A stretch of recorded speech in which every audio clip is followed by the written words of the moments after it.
courtroom is filled to capacity as the candidates of the Labour Party and some officials of the party walk into the Court of Appeal, venue of the Presidential Election Petition Tribunal, to witness proceedings of the day. How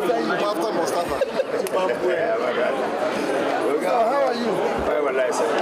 After a 2-hour delay, the court delivered its ruling on the 3 applications before it. First, it dismissed objections by the Labour Party and its presidential candidate, Mr. Peter Obi, seeking to restrain Inec from reconfiguring the bimodal voter accreditation system, BIVAS, used for the presidential election. In dismissing the objections by Labour Party and Mr. Obi, the court held that the backup files on the server cannot be lost and that restraining Inec will affect the forthcoming governorship elections.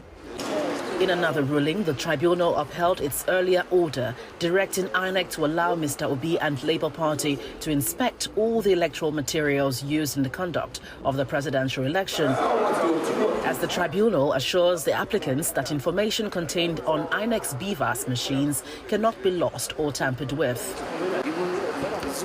The tribunal, in another unanimous decision, ordered Inec to grant the president-elect, Senator Bola Tinubu, access to sensitive materials used for the presidential election. The 3-man panel, led by Justice Joseph Ike, said it was satisfied that there was merit in Senator Tinubu's request to have access to the electoral materials to enable him defend his election. Although counsels to Inec and Senator Tinubu were not available for comment, the lawyer to Mr. Obi believes the ruling of the tribunal is a step in the right direction. Inec filed an application seeking to vary those orders, particularly as it relates to the server, BIVAS machine. Luckily for us today, the court refused to vary that order. That order is sustained and remains. In another ruling, the court was of the view that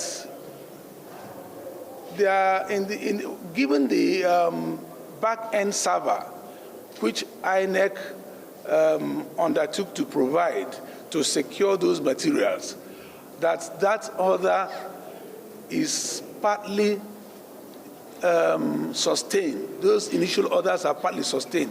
But in all, the good news is that the initial order of the court made on the 3rd of March, permitting Peter Gregory Obi and Labour Party to inspect the facilities of INEC, including the BIVAS machine, which they intend to use to prove their petition, those orders are sustained. As the tribunal prepares to commence sitting over the February 25 presidential election, the Labour Party and the All Progressives Congress are hopeful of victory.